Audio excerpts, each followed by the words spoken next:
Usapang totoo, walang preno. You under Vlogcaster, real talk lang, walang plastikan. Magandang araw mga ka-Wonder, welcome back sa ating YouTube channel, Wonder Vlogcaster po. Magandang gabi. Pinayagan po dito sa Senado itong pinagdidibatihan pa lang dyan sa pre-trial na hindi nga pumayag itong defense team ni Sara Duterte na i-provide itong mga dokumento gaya nitong AMLAC, itong pagbukas ng BIR at saka yung mga bank records ni Sara Duterte. No, at ngayon po dyan sa Senate nakatatapos lang, ito nga po ay binasa ng presiding officer in Chis Escudero at ito po ay isusumite bukas. Ngayon po itong si Michael Powa ay ini-interview sa isang programa at ang sabi niya hindi raw tagilid itong kanyang kliyente. Of course sasabihin niya yan, pero nga wala pa, it's too early for him to decide dahil wala pa nga ito sa sinasabing full-blown trial dahil ito po ay halos sa ilang mga impeachable offenses pa lang ang pinag-uusapan katatapos pa lang ng grave threats na sinabi nga ng mga eksperto na ito nga ay napatunayan. Ano? Kasi isa lang po ang mapatunayan sa mga impeachable offenses niya ay may impeach si Sara Duterte at siya po ay madi-disqualify from holding public office or any public office in the future. So, bago yan mga ka-Wonder, don't forget to subscribe to our YouTube channel, Wonder Vlogcaster. 100% libre po ang pag-subscribe. Click niyo po ang subscribe button, lalabas yung bell icon, piliin niyo po yung all. Marami pong salamat. So ito nga napagdesisyonan kanina diyan sa Senado na itong mga dokumento na pinasusumite, pinayagan nga. Ang unang-una natin pag-uusapan ay itong bank records niya. Nang ito ba'y pinasabpina, subpina duces tecum, yung mga evidences na nagdesisyon nga itong impeachment court, which is the Senate, ay inoprubahan ang sabpina para sa ilang peso bank records. Peso po, take note ni Sara Duterte at ng kanyang asawa na si Manases or Manscarpio. Ayon sa korte, itong Senado, may sapat kasi na legal na batayan yung kahilingan ng prosecution na sinasabi nga nitong si Michael Powa sa panayam sa kanya na dapat the burden of evidence is on the prosecution. Hindi sa kanila kasi nga sinasabi nila na ito ay isang fishing expedition. Kumbaga, hindi, may kasalanan yan, may ginawa yan, mayroon niyang pera, illegal yan, ganito lang, ganyan lang, tapos sinabi doon sa korte, sinampa na ganito. So, pero ito naman po ay may basihan kasi nga may AMLAC report may ganitong halaga na hindi nagtatali sa kanya pong sabihin natin lifestyle, sa kanyang posisyon at yung mga mga pumasok na pera, na minsan may iba pa siyang hindi dineklara. So nagtatali po itong mga ito. At sabi nga ni Chel Jokno, ito po importante para magpunta sa kalinawan mga ka-Wonder. At ito nga binuksan kaya itong sinasabi nating bank records sapat na legal na batayan, at kailangan mga ka-Wonder ito ng prosecution at hindi ito yung sinasabi nilang fishing expedition, na pinaliwanag na nga ni Attorney Chel Jokno at sinabi na nga rin natin sa una nating video kanina. At bukod dun sa bank records ni Sara kanina ay napag-usapan din o napagkasunduan sa Senado na itong BIR records niya, naaalala nyo ba yung mahiwagang green na box na hindi nabuksan, na in fact, sabi nga nung mga ilang senador, dapat palang daw na binuksan na yan nitong mga House Committee on Justice dyan sa House of Representatives. Pero nga dahil sila ay nag-iingat na hindi maulit ang panghihimasok nitong Supreme Court na sasabing unconstitutional yung kanilang procedure. Kaya iniwan nila ito sa kamay ng Senado. At ang sinasabi niya, kailan ibabalik? Naalala ko itong si Joel Villanueva. Kailan ibabalik ito doon sa BIR? Parang pinababalik niya. Well, anyway, ito po ay pinasabpina at pinayagan din itong ang Bureau of Internal Revenue, itong mga records niyan, pero yung actual na paglabas ng mga dokumento, mga ka-Wonder, ay kailangan pa rin sumunod. Kasi may mga sinasabing batas dito sa ilalim nitong BIR. Kasi may umiiral na batas nga na confidentiality patungkol dyan. Kaya hindi ibig sabihin mga ka-wonder ng subpina ay automatic karong bubuksan agad ang lahat ng tax record ni Sarah. Pero pinabsabpina ito. Ang sinabi lang doon, hindi automatic na mabubuksan lahat ng tax records niya. Parang may narinig ako yung kanyang mga foreign accounts. Hindi rin daw bubuksan. Dapat kasama yun eh. No? Dapat lahat ng meron siya.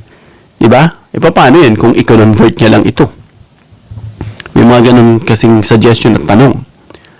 Anyway, yung pangatlong pinabubuksan o pinasasabpina dyan ay itong AMLAC records. No? Inaprubahan yan kanina na ipasabpina itong Anti-Money Laundering Council or AMLAC. No? Yung records na hinihingi ng prosecution para masuri mga ka-wonder itong kanilang financial transaction. No? Na may kaugnayan sa aligasyon ng unexplained wealth. No? Kasi nga, kung sabi nga ni Cayetano kanina, paano rin patutunayan unexplained? May sinabi nga si Chel, medyo natawa ako. Dahil kung hindi yan, kung walang nakitang unexplained dyan, sasabihin daw dyan, explained wealth.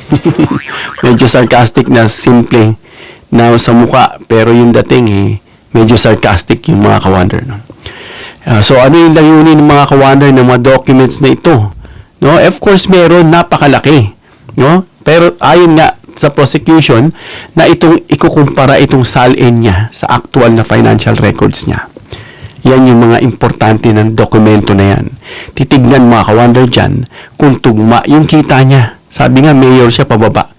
And then, biglang nag-racket yung kanyang salin. Doon pa lang matatanong mo, 88 daw. Not to mention, itong bayad nila kay Kaufman, kung ano-ano pa. No? Pati yung buwis, yung tax. Kaya nga sinabi na rin itong BIR niya eh. Yun nga lang, unfortunately, hindi lahat bubuksan dahil dun sa confidentiality. At isa rin itong bank transactions niya. Patunay mga ka-wonder, no? Itong sinasabing pabulaanan.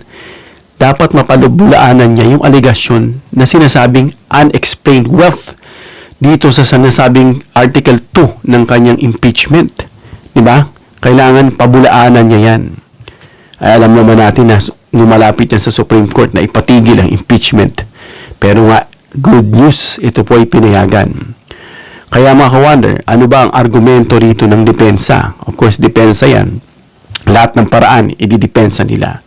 Sinabi nila mga ka-wonder, no, na nilabag daw yung sinasabing bank secrecy o yung bank secrecy law at yung iba pang confidentiality laws kagaya nitong sa BIR. No? Masyadong araw umano itong malawak no, yung hinihiling na record nitong prosecution na sinasabi nga nilang fishing expedition. Dapat daw sila ang mag-provide. Ito nga pinapasabpina nga hindi naman ito galing, ito ay galing dyan sa third party. Itong AMLAC, itong BIR, hindi yan diretso mismo sa kanila. No? Yan may mga third party. Kaya nga, nakatala yung record at sa pamamagitan yan, dyan malalaman. Paano mo malalaman kung hindi mo ipapasabpina yan? Diba? Logic lang mga ka-wonder. No? Ayun sinasabi nila na masyado raw malawak yung hinihiling na records at hindi daw dapat buksan yung ilang mga lumang records, no? Na hindi naman daw sakop ng kasalukuyang termino. Ang point kasi nila, yung year lang na dapat buksan o sakop ay yung bilang vice president siya, which is an impeachable officer. Yun ang kanila pong hinihirit dyan. At hindi nga pumayag ang impeachment court dyan, sa pangunahing argumento ng depensa. At sinabi nga nitong sapat ang relevance, may kinalaman, sabi ng Senado, ng impeachment court, yung mga hinihinging dokumento, relevant, kaya i-provide iyan dito sa mga ni-request sa AMLAC, sa BIR, at saka sa bangko. Ngayon, may mga, of course, sinasabi nga natin kanina, hindi lahat. Ngayon, ano yung hindi sakop? Batay sa naging desisyon, para sa nakaalaman natin lahat, mga ka-wonder, na hindi naman nasubaybayan na intindihan kasi nga sa haba. Hindi nga sakop, batay nga sa naging desisyon, hindi lahat ng hinihinging records ay pinayagan. These documents will not be granted, blah, blah, blah, sabi ni Cheese kanina. So, ibig sabihin, may mga narinig tayong hindi pinayagan. And these documents will be provided, blah, blah, blah, ibig sabihin, pinayagan. No? Gaya nitong mga ilang foreign currency nga na nabanggit natin, foreign currency deposit accounts, no? Na ilang mga corporate records na hindi isinama na inaprubahan ng Sampina, no? Ibig sabihin talagang puwera pa yun, ha? Kung kasama yun, marami pang matutuklasan, mga ka-wonder, no? Kaya anong aasahan natin mamaya? Anong oras na ba? Kasi dito sa akin mag-aalauna na, mga ka-wonder, no? Mga ganitong oras kasi tayo malaya na nakakapag-create ng content, ano? Kaya anong aasahan ngayong Martes later sa impeachment na yan?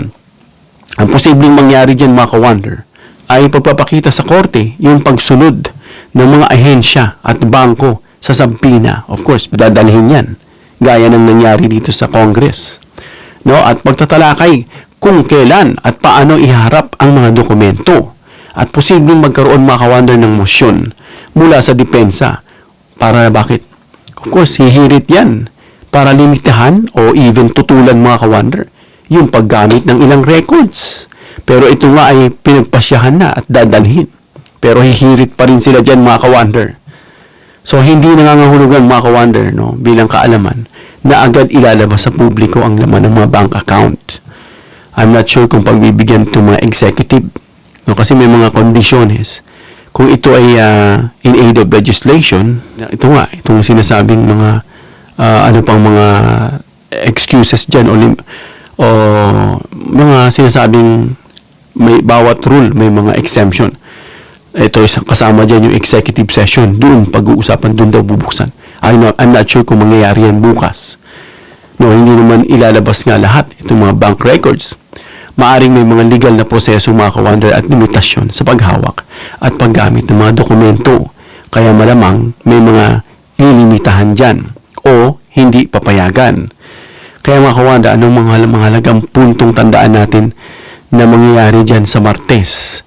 Ang Sampina, mga ka-wonder, hindi yan ebidensya ng pagkakasala. No, hindi pa yan. Ito ay utos, mga ka-wonder. Utos lang ito ng korte o ng Senado na magsumite ng dokumento at from there susuriin, no? Susuriin 'yan. No, kasi nga ang trabaho ng Senado is to try either to convict or acquit base doon sa naging resulta. At hindi pa ito napatutunayan, mga ka-wonder, itong mga aligasyon. Kaya ang layunin, mga ka-wonder, ng prosecution, no, ay gamitin ang mga records na kanila pong ni-request na ipasampina para suportahan yung kanilang kaso. Hindi dahil sa fishing expedition, dahil nga available itong mga ito.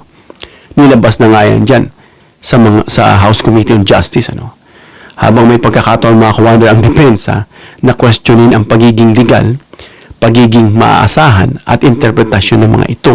Siyempre, iko-question nila yan at pipilitin ng limitahan o kahit hindi buksan, no? Para mahatulan, mga ka-wonder, sa impeachment, kailangan ng 16 votes. Yan din ang pinag-uusapan ngayon na hindi pa malinaw. Mula kasi sa 24 senators, sabi ni Cheese. Pero sabi ng isang matalinong dating justice, 16 nga po, 2/3. Pero hindi confirm o concrete yung sinasabing 24. Dahil lamang kasi 24 ang mga senador. Kaya 16 ang 2/3. Pero may mga sitwasyon na gaya nito na nakulong. Si Jinggoy, si Marcoleta, si Bato is nowhere to find. So that makes them 21 na lang. No? So guro, ang sinasabi nitong justice 21, yung 2/3 niyan. Dapat ganun. Kasi bakit? Wala na ito sa kapangyarihan ng Senado. Na sinasabi niya, i-request daw itong kung sino ba to? Si Marcoleta, at saka sila ganito na mag-online o kaya makapunta lang dyan bilang warm bodies. Nangyari po ba? Ay mukhang hindi pagbibigyan, mga ka-wonder. Dahil ito po ay beyond na, no? Doon sa sinasabing coercive jurisdiction ng Senado na hindi mo sila mapapipilit kasi nga wala na sila sa jurisdiction mo. So, doon pumapasok yung logical reasoning na ito na 24 pa rin? Ay, napakalabo na nun pagkaganon. So, yun, mga ka-wonder, no? At may mga tanong dito na magiging sentro ng usapan, mga ka-wonder, kapag lumabas yung records. Unang magiging tanong na iniisip natin, mga ka-wonder, of course, number 1, tugma ba yung bank transaction sa idineklarang ulat, kita? Sa nakita nga, mga ka-wonder, may mga irregularities na hindi nagtutugma doon pa lang sa paglilitis sa House of Representatives. Dito kasi sa Senado, trial na. Doon kasi parang procedural pa lang, parang dinidinig lang. Dito, lilitisin na. Dadaan na sa trial. No? At yun yung mga deposito o galaw ng pera, mga ka-wonder, na hindi may paliwanag ng lawful income. Gaya nitong pumasok na 6.7 billion sa isang bank record pa lang yata yan, ang sinasabi ni Sentry. No? Na paano ka nagkaroon yan? Di ba? Ano ba yung trabaho mo? That time. No? Kaya yan ay pag nakitaan ng mga hindi mapaiwanag, ito nga ipapasok dyan sa sinasabing ill-gotten wealth. No? Yung binabanggit nila kanina. No? So, parehas din mga ka-wonder pagdating dito sa information ng SALN, BIR, at bank records, yung filing dyan sa BIR. No? Kailangan ng tutugma yan. Ito nga yung pinakamalakas ayon sa ilang abogado na siyang i-impeach ni Sara. Kaya isa pa, may ebidensya ba na sumusuporta o magpapahina dito sa aligasyon ng unexplained wealth? No? Kasi nga nakitaan na So, ngayon, titignan natin ano bang magiging epekto nito kay Sara Duterte. Malaki. At talagang ikawawasak niya ito. Kaya nga umaapila sila mga ka-wonder sa Korte Suprema na ipatigil ito gamit yung mga ibang mga dahilan na itong pagboto nga ng majority na 16 is parang unconstitutional, na ganito, ganyan. So, parang yun, pero hindi yan pinakinggan itong Korte Suprema. So, dito mga ka-wonder, magiging mas evidence-based tayo. No? Anong ibig sabihin? Hindi na lang testimonya mga ka-wonder o mga pahayag ang pagbadebatehan dito. No, magkakaroon dito ng pagkakataong suriin na ang mga official o financial records. May basihan na No, kapag yung basihan ay talagang ay tinatawag nating res ipsa loquitur, no, yung sinasabing the thing speaks for itself, na hindi mo na kailangan ipaliwanag, ano pa i-debate nyo kung malinaw na malinaw? Except, no, siyempre, except dito sa depensa, didepensa nila. At except na lang kung may senador dyan na didepensa at mag-aala, depensa rin.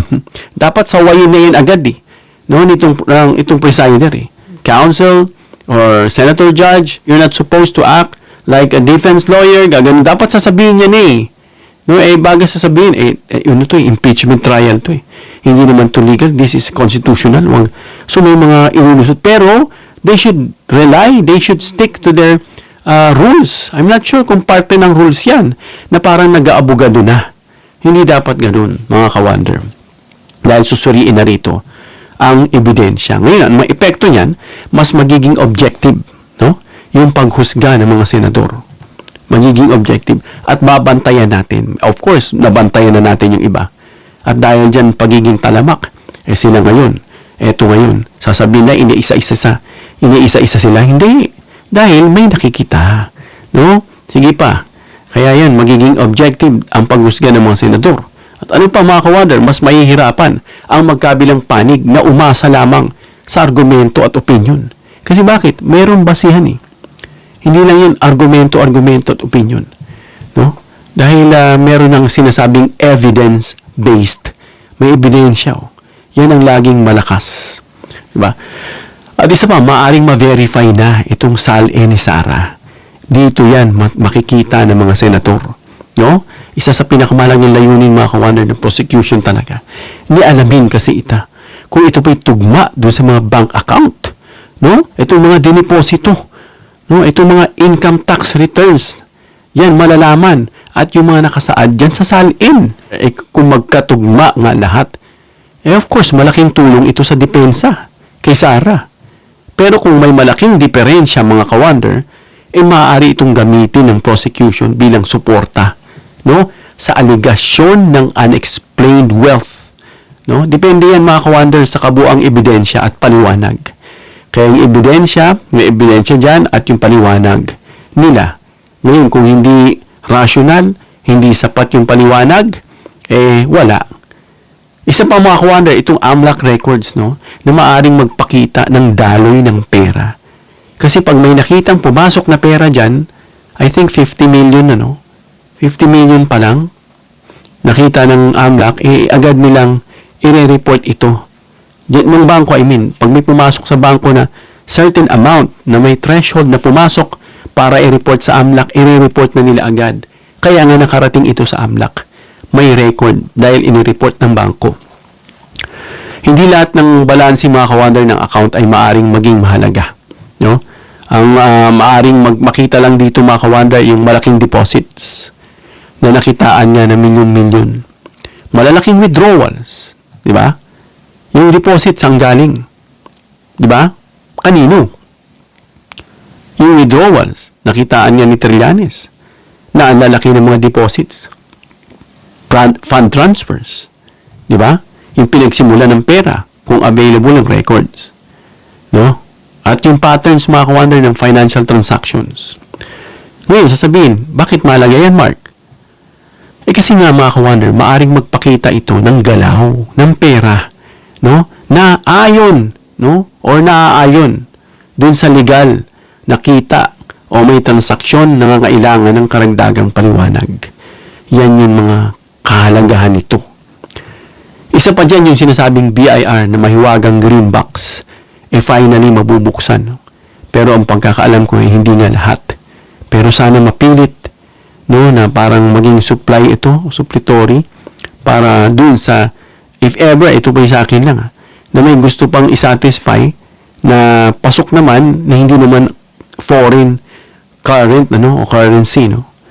Itong BIR records nga, na nagsasabi kung magkano ang idineklarang pera nitong mag-asawa. No? Kasi may kita dyan, mga ka-wonder, yung sinasabing declared income. Magkakasabi, lugi yung kanilang mga negosyo, yung kanilang hindi naman ganun kalaki, pero ang lalaki ng pumasok sa pera nila. 6.7 billion. Di ba? Yung mga binayarang buwis nila, malalaman din. Dito rin malalaman mga ka-wonder kung nagbabayad ito ng buwis. Dahil dagdag kaso yan kung hindi sila nakitaan na nagbabayad ng tamang buwis. Pwedeng ipatong dyan yung sinasabing tax evasion. Di ba? Dagdag ulit. At iba pang mga tax filings. Pagkatapos niyan mga ka-wonder, maaaring kumpara ito dito sa bank deposits naman. Mga ari-arian, yung mga assets. No? Kaya nga lumitaw dyan, pati itong pag-aari niyang armas na 72. And some of those are high-powered na hindi rin sinama sa salin. At yung iba pang mga financial records. Halimbawa mga ka-wonder, kung ang declared income ni Sarah is 5 million, pero may malalaking deposits, no, na hindi madaling ipaliwanag. No, maaari kasing itanong yan ng prosecution mga ka-wonder. Saan ito nanggaling? No? Saan nanggaling ito? Ngunit, hindi naman automatic mga ka-wonder, no, nangangahulugang may paglabag. Maaari rin kasing may mga legal na paliwanag, no, gaya ng loan, inheritance, or sinasabing sale of property, o iba pang mga lehitimong pagmumulan. Kaya nga ito ay kukwestiyonin, susuriin ng mabuti base dun sa ebidensya. Doon na sa ebidensya magre-rely, hindi na sa anumang outside mga ka-wonder na speculation or kung ano man. At isa pa mga ka-wonder, tataas ang transparency ng proseso rito. Kasi kita mo na nilabas na Dito kasi trinayal na. Doon kasi sa Kongreso, sa House Committee, dininig lang. Limited. Hindi siya trial. No? Ito yung unang-unang pagkakataon sa impeachment mga ka-wonder na magkakaroon ng mas malalim na pagsusuri sa financial records. Tandaan mo ito yung sinasabi kong pananaw ko na unang pagkakataon sa impeachment na magkakaroon ng mas malalim na pagsusuri sa financial records mga ka-wonder. Dahil makikita ng publiko, no, kung may batayan ba ang mga aligasyon o kung walang sapat na ebidensya laban sa inaakusahan and vice versa. No? At isa pa mga ka-wonder, posibleng magkaroon ng president dito. Diba? Posible. Dahil kung pahintulutan mga ka-wonder, yung ganitong sampina sa impeachment, pinahintulutan. So, sa mga susunod dyan, sinasabi ng president, papayagan na yan. Kasi nagkaroon na ng president Diba? So, maaari itong maging batayan. Mga susunod na impeachment cases, process. No? Laban sa iba pang mataas na official na maaring ma-impeach in the future. So, kasi pinapakita nito mga ka-wonder na maaring siya sa atin yung sinasabing financial records. kung may sapat na legal na batayan, no? At may kaugnayan dun sa mga aligasyon. No? Kaya ito nga ay maaari ng maging basehan. At isa pa, malaki ang magiging epekto nito sa pananaw ng publiko. No? Yung sinasabing optics ng public. So ano man maging laman ng records na yan, kung walang makitang kahinahinala, maaring lumakas ang argumento ng depensa. At of course, tataas ang rating nitong si Sara. Ngayon pa lang walang ginagawa, ang taas na no? Kung may makitang hindi tugma naman mga ka-wonder, o hindi may paliwanag nitong depensa, maaring lumakas yung kaso ng prosecution. At depende na yan sa prosecution kung paano nila palulubugin itong depensa ni Sara. Kaya dapat patandaan mga ka-wonder, no? May mga tatlong mahalagang prinsipyo dito sa ating pinag-uusapan. Yung una, itong ang sabina mga ka-wonder ay hindi katumbas ng pagkakasala. Pinasumiti pa lang yung mga dokumento.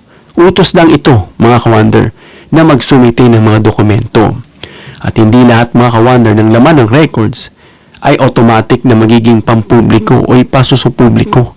No, maaari kasing may mga limitasyon dyan ng paglabas ng paggamit ng mga sensitive informations dahil dun sa confidentiality, no?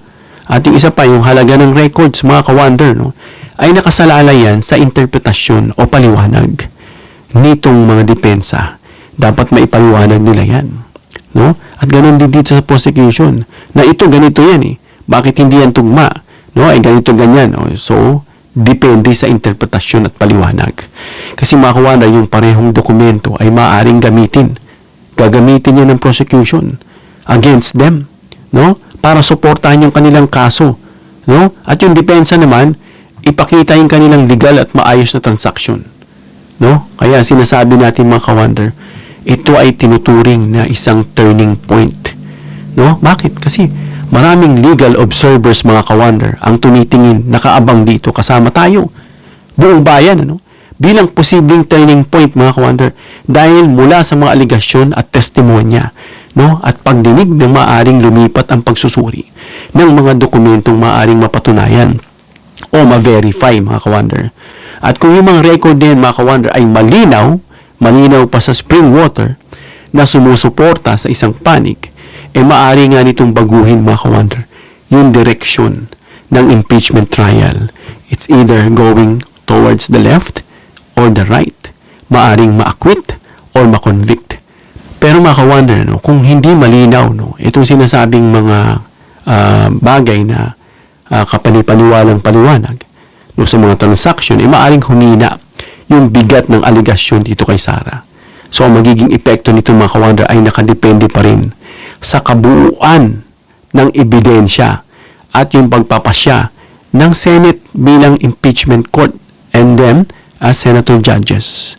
At dapat dito manaig yung sinasabing rule of law, hindi yung political process o yung political side lang nitong impeachment na kahit malakas ang ebidensya, i-acquit mo dahil ikaw ay tumitingin sa pang-political side. No? So yan mga ka-wonder, comment down below kung ano po yung inyo pong question, inyo pong suggestion o opinion, nakita nyo, naintindihan nyo, i-share nyo po para mabasa natin. Hanggang dito lang tayo mga ka-wonder, comment down below your opinion para mabasa at ma-reaksyonan. Please give me a thumbs up if you like this video para ma-share ni YouTube sa iba pang viewers. Please share this video para malaman nila na itong mga records ng bank, ng AMLAC, ng BIR ay pinasampi na at dadalhin bukas para makita ng madlang people. And don't forget to subscribe, hit the notification bell icon and choose all bilang suporta sa aming mga content creators. Hanggang sa muli mga ka-wonder. God bless.